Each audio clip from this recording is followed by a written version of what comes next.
Okay, so here's the key for homework 8. We want to use a person's placement test score out of a possible 32 points to predict a person's final grade in his or her math class. And by the way, I had actually run this analysis, not with this data. This is an abbreviated data set, but I've tried to do this to see how effective our placement test is. So what we want to do here is a scatter plot of the data using test score as independent variables. So we want a scatter plot, sample correlation, test whether the correlation differs from 0, regression equation, and then use the regression equation to predict the final average of a student whose placement test score was 15. So I've typed the data in already, and we can get everything we need from the stat, regression, simple linear. We want to use placement test score as our independent variable to predict the final average. And so this gives us our test of whether the correlation, which is equivalent to saying the slope, equals 0 versus not equal 0. And we should be able to type in a value for prediction of y, but this function doesn't seem to be working in here, so we'll just do that ourselves. And we want to do a fitted line plot. And that's all we need, so we hit compute.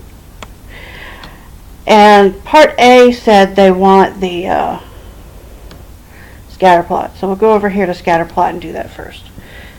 So on the second page, get the scatter plot. So we want to copy this, right click to copy, copy image, and then come over here and Alt Control V to paste, device independent bitmap. So here's our scatter plot. And they ask, does there appear to be a linear relationship between the variables? Here I would say there really doesn't, actually. It looks sort of linear, but you can see that these dots are below the line, these are above, and these are below. To me, this looks a little bit non-linear. But we'll proceed with the linear regression anyway. Now for everything else, go back to our output.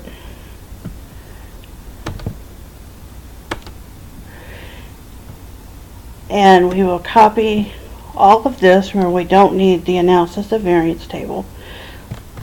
So Control C. And we'll just paste this here. Doesn't matter where you paste that, really. Okay, so calculate and interpret the sample correlation.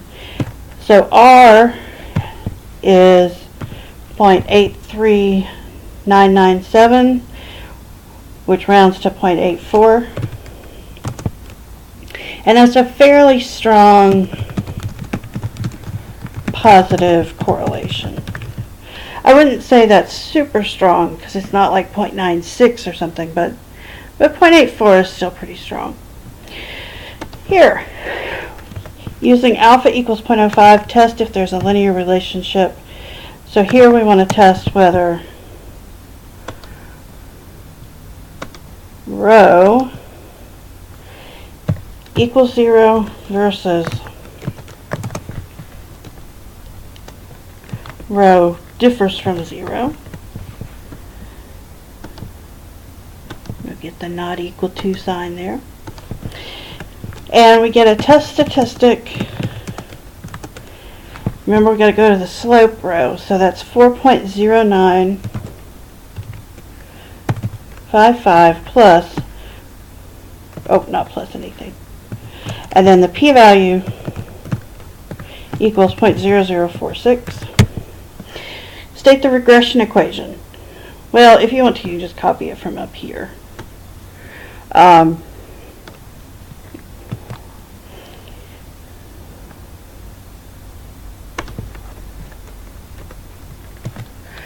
And actually, I need to go back here and do an important part of this problem, which I almost forgot to do.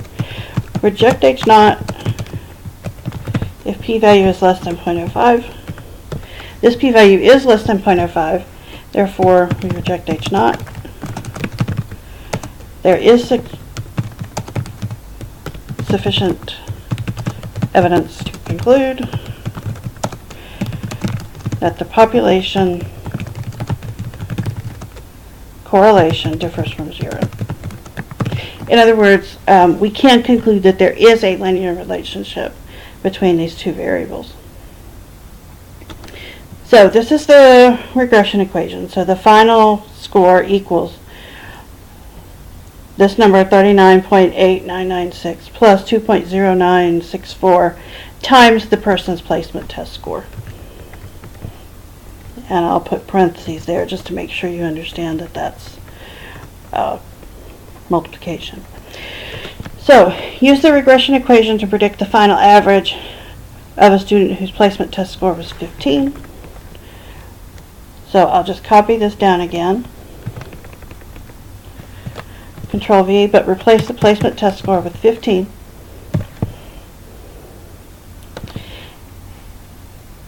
And we get this from the calculator.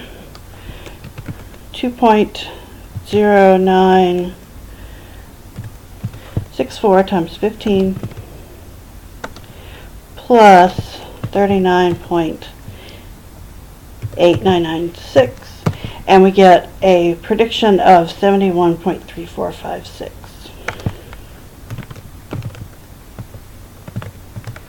So it looks like the predicted value here is, for a person who got a 15 on the placement test, we'd expect that they'd get a C- in the course, 71.3. Alright, so that's all the calculations, but for part F, would it be valid to use this equation to predict the final average of a student whose placement test score was 5? And I would argue no. Because if you look at the values of X we don't have anything anywhere close to 5. So we don't know what the trend would be down at that level. Remember, we're not supposed to plug in X values that are well outside the range of the data we have. So that's the answer to that one. And part B, based on this data, can we determine a placement test score as the cause of a student's final average? No, we can't. And the reason for that is, unless you have a true experiment, correlation does not imply causation. And in fact, in this, you would not expect that a placement test score would be the reason people would score a certain grade in the course. Placement test score and final course average are probably both measures of skill in mathematics and perhaps work ethic to a degree. So anyway, so those are both caused by a third variable. But that doesn't mean that we can't use placement tests to predict a student's final average.